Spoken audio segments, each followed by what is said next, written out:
Assalamualaikum warahmatullahi wabarakatuh.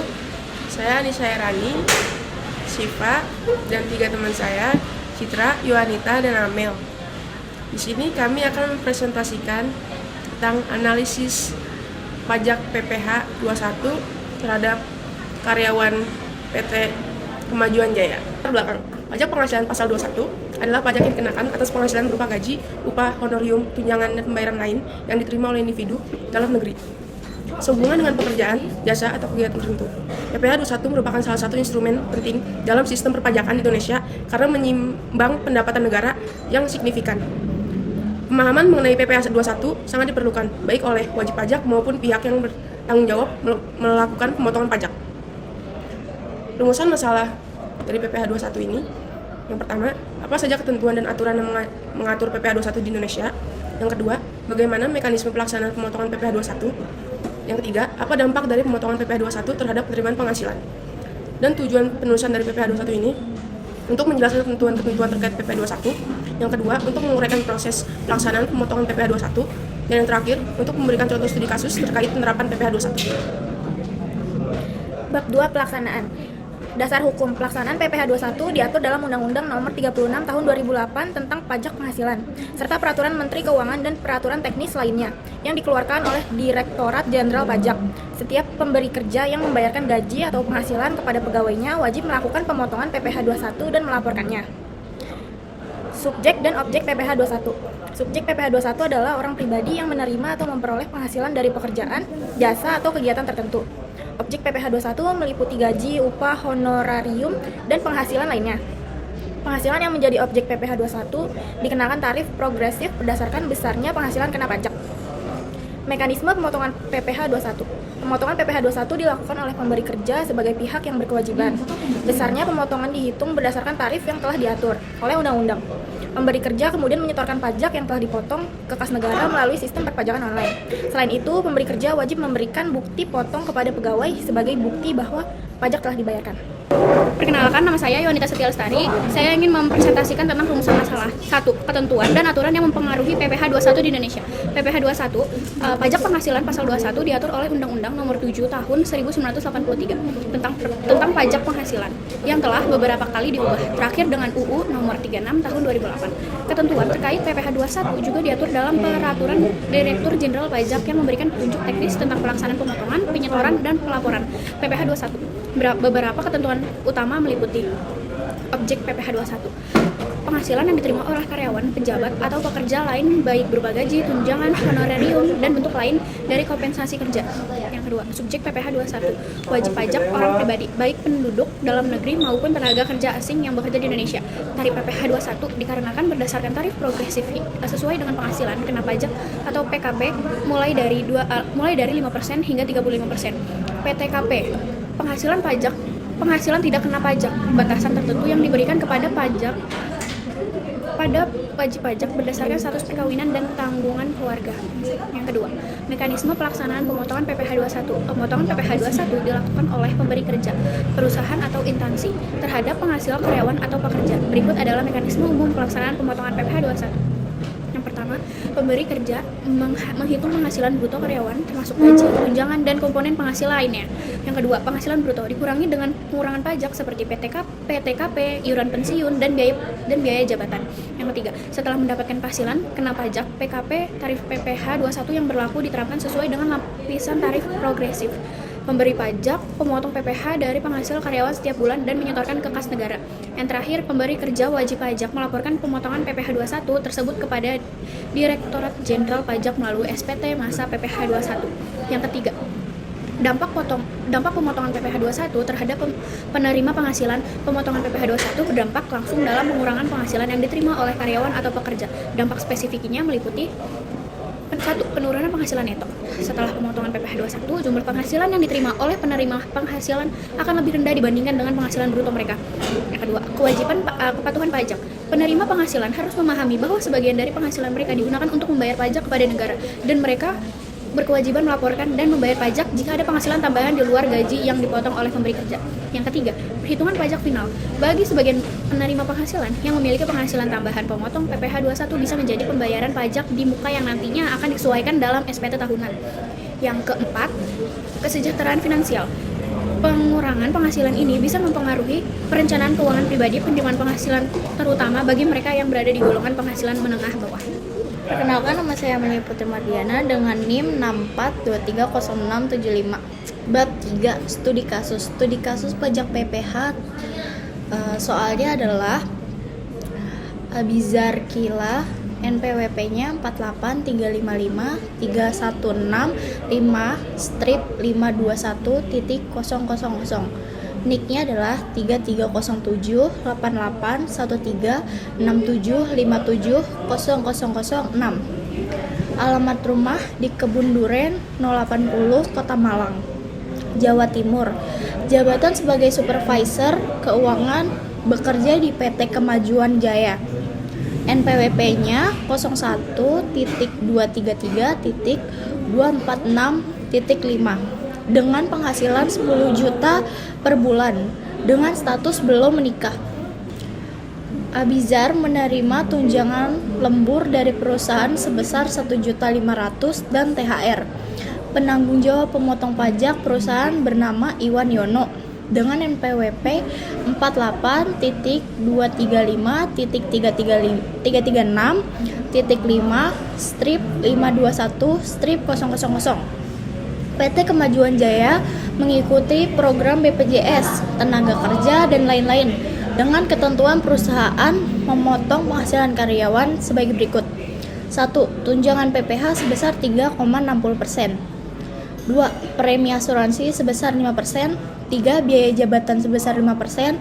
4. Iuran pensiun atau JHT sebesar 33.000. Hitunglah pajak penghasilan dari Abizar yang harus dibayar setiap tahun, yaitu selama setahun. Analisisnya, untuk mengikuti pajak penghasilan tahunan Abizar, mari kita analisis secara detail penghasilan pokoknya yaitu 10 juta per bulan.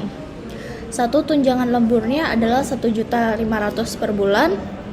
2. Tunjangan hari raya atau THR-nya diasumsikan sebagai gaji pokok 1 bulan yaitu 10 juta.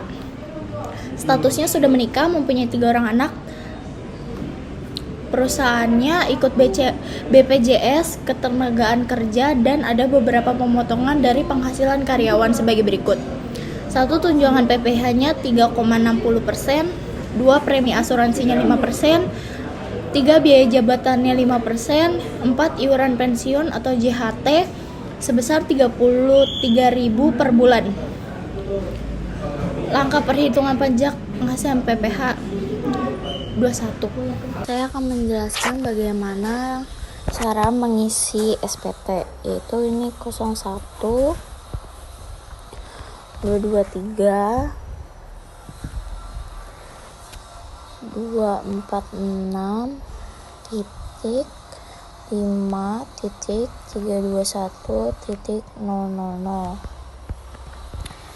NPWP pemotongnya adalah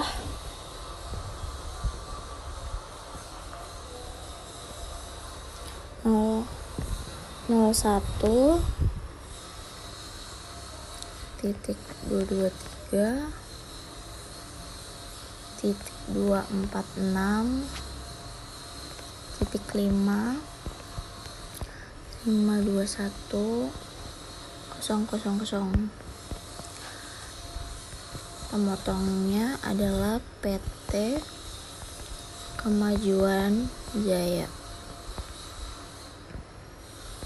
NPWP penerimanya adalah 48 335 316 5 521 000. NIK-nya adalah 330 7 88 136 136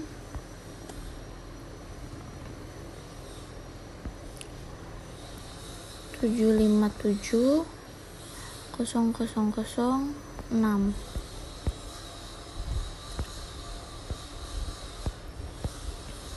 Namanya adalah Abizar Kila.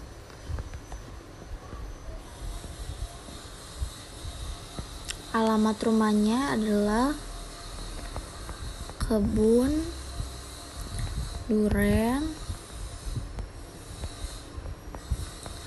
080 Kota Malang. Statusnya adalah laki-laki, mempunyai 3 orang anak. Jabatannya adalah supervisor keuangan. Sekarang kita akan masuk rincian penghasilan dan penghitungan PPh pasal 21. Gaji bulanannya adalah 10 juta dikali 12 sama dengan 120 juta.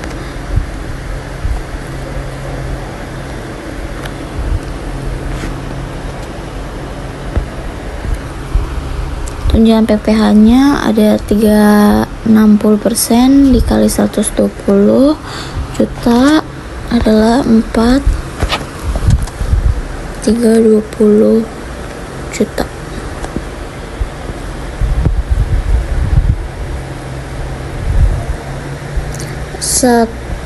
Tunjangan lainnya atau uang lembur itu ada 1.500.000 dikali 12 adalah 18 juta.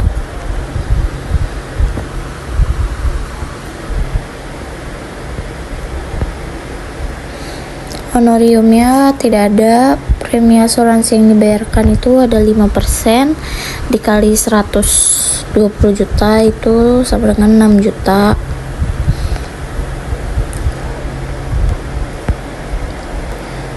Premi dalam bentuk natura itu tidak ada.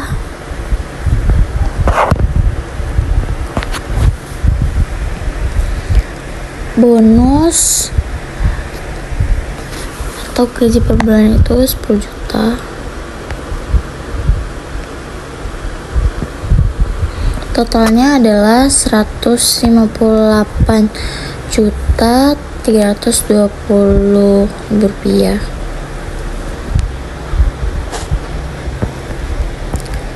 Sekarang kita masuki pengurangannya, yaitu ada biaya jabatan pensiunnya 5% dikali 158 juta 320 itu ada 7 juta 916.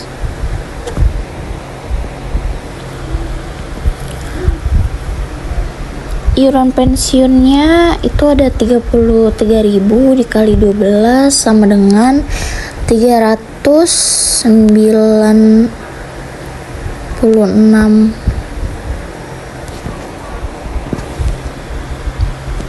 Totalnya ada 8 juta 321.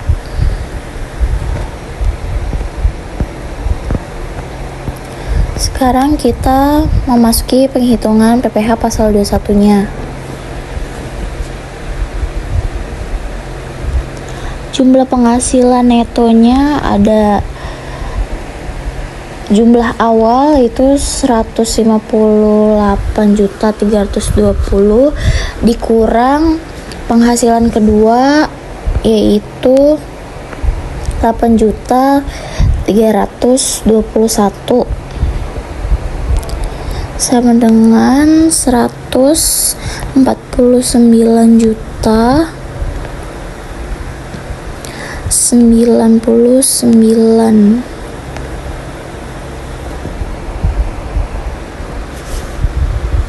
Penghasilan neto sebelumnya tidak ada.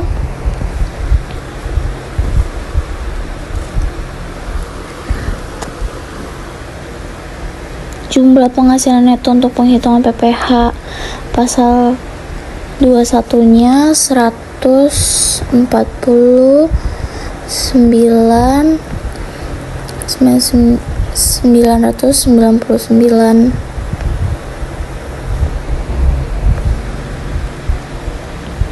penghasilan tidak kena pajaknya yaitu 54.000 ditambah karena mempunyai 3 orang anak itu 4.500.000 ditambah 4.500.000 tambah 4.500.000 sama dengan 67.500.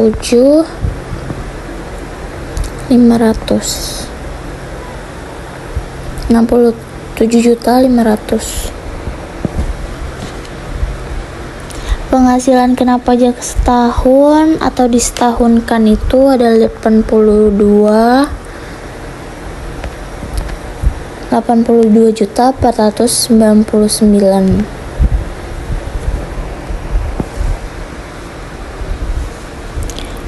PPh pasal 21 atas penghasilan kena pajak setahun itu ada 5% dikali 82.499. Perkenalkan, nama saya Citra Nada. Saya dengan NIM 642307749. Saya akan mempresentasikan kesimpulan dari makalah ini.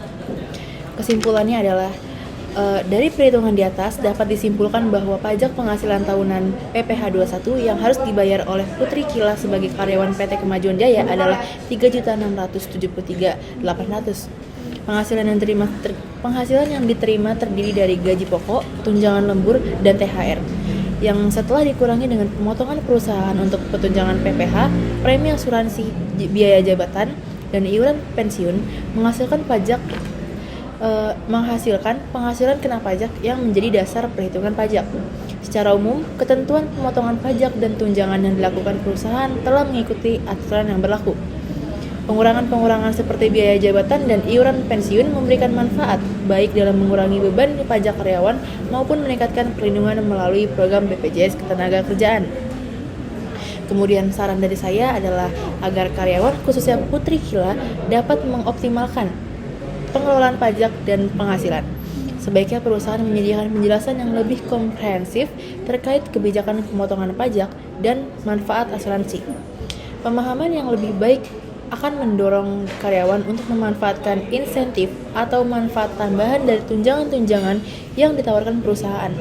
Selain itu, Putri juga disarankan untuk memperbarui informasi terkait pajak pribadi dan regulasi terbaru agar dapat merencanakan keuangan secara lebih efektif. Termasuk pertimbangan dalam pengajuan klaim PTKP jika status pernikahannya berubah di masa mendatang. Perusahaan dapat mempertimbangkan kebijakan insentif tambahan atau program edukasi pajak untuk karyawan guna meningkatkan kesadaran akan pengelolaan pajak yang lebih efisien. Dengan cara ini, baik karyawan maupun perusahaan dapat mencapai pengelolaan pajak yang optimal dan memberikan dampak positif bagi kesejahteraan karyawan.